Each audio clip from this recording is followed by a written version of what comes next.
Hello everybody, welcome again to the Sunday Gun Day Show. Today on the channel we have a beautiful review of the Colt Model SP1. This is a fantastic rifle. I love shooting this rifle. It is just so fun to blast around with. It's lightweight and you can just go all day with this.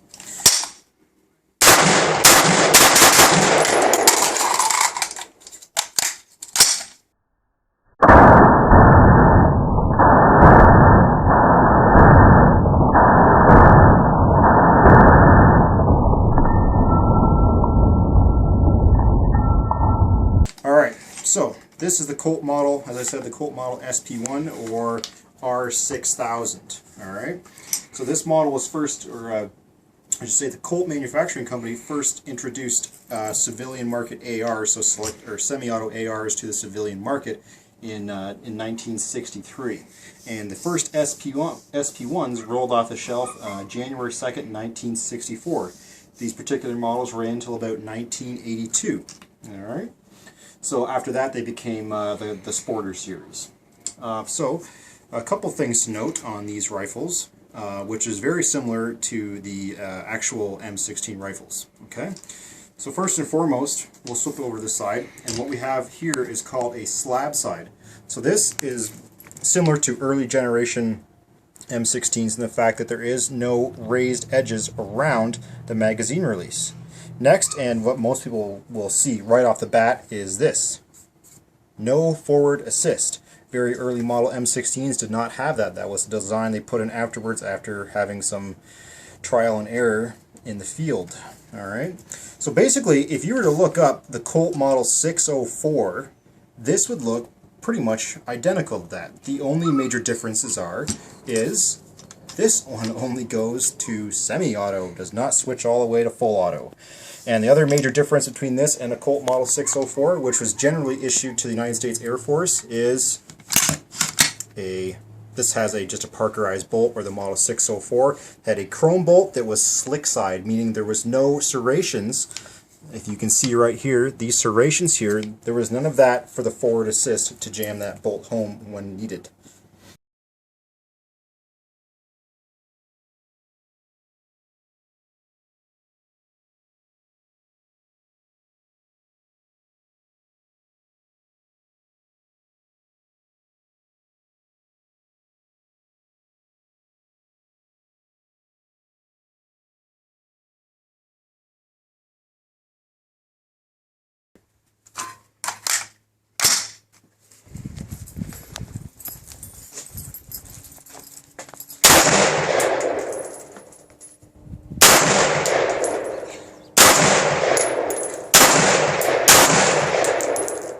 Or this particular rifle here is manufactured in 1976. I could tell when I looked up the serial number here. Some things to keep in mind when you're looking at these for early and newer model SP1s is the early ones have the A1 buttstock, so there is no trapdoor, no cleaning kit. This is a solid buttstock, whereas later ones had the A2 buttstock. Another thing to note is the flash suppressor. This is a later model 3-pronged flash suppressor, not the A2 birdcage.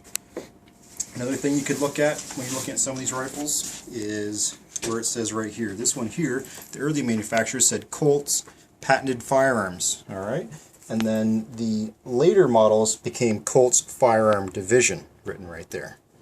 Okay, so there I do have some fun accessories for this. This is a authentic US M7 bayonet. So this slide on over like that, over to here, just pull that, lock it down, and you're good to go. It adds a bit of weight to the front of the rifle, but nothing you can't handle.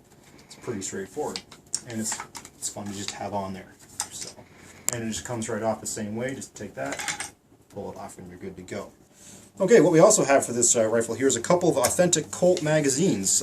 These ones here have been pinned to 5 rounds, but these are actually manufactured by the Colt's Firearms Division. And they actually are labeled as caliber 5.56, which is basically the military version of the .223 caliber. Interestingly enough though, this rifle is labeled .223 cal, which they're both pretty much the same kind of round. I fired both through this rifle with no issues. This thing runs like a champ anytime, doesn't matter what you feed it.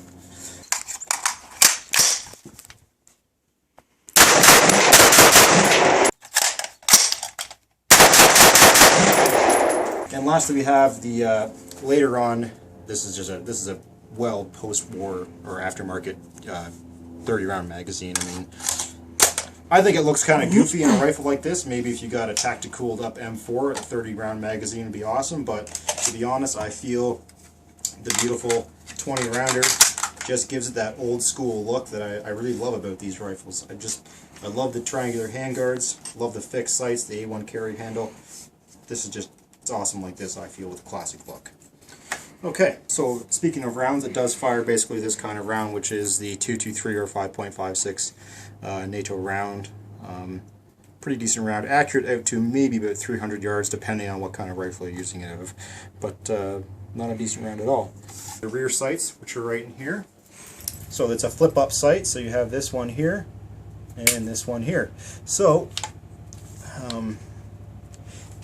it's going to be hard to see, you probably can't, but inside on the bottom of this sight there is an L, which means long, so that's for basically 300 yards and over, and that's for you know, 50 to 300 yards, something like that. And your elevation or your windage knob is right here. Basically it's easy to work. You just take a little round, stick it in this pin, and there you go. You adjust left or right. Alright. If you do need to adjust elevation, you can do it up here. It's kind of hard to see, but there is an arrow, and the up is written right there, and you can just push a pin in there and you turn this to bring this front sight post up in elevation if you had to. Well, after you're done, you know, playing around, shooting around, just hit this button here, pops out your magazine, load the next one in, and you're good to go. Blah blah blah, fire, and there you go. So that's how that works. So next we have here is the bolt and charging handle. So when you're ready to lock and load, pull that back and let it go, and it would cycle in the next round. If you want to lock this open though, pull this back to here, turn the rifle over, hit this button right here, that'll lock the bolt open, then you can slide your charging handle home.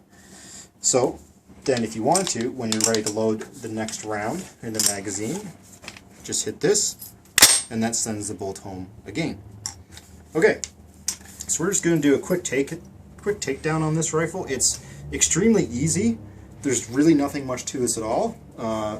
Basically, you have one pin, and that's this pin right here. So the small end, you just push out that way. So take that like this, push that, bring it around, pull the pin, it stops at a certain point. There you go. You can clean anything you want inside that trigger group, magazine well, doesn't matter. Now, on these older models, this only has this single pin, whereas newer ones have a pin up here where you actually take the whole upper off the lower. But really that's not necessary, you're just going to be giving it a quick cleaning. Next, what you want to do is you pull your bolt out. So this just slides right out. Then you can give that all the cleaning you want. Pull your charging handle out. You're good to go. Then you can scrub down that barrel. Easy peasy. Nothing to it. Alright. Assembly is just as easy. So you have these two notches right here.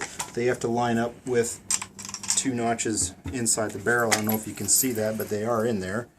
Right in there. If I get some good light for you. If you can see that.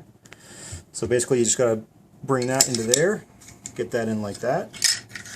I guess I should turn that up now. Alright, take your bolt, stick it in, drop it down, close it back up, ready to rock.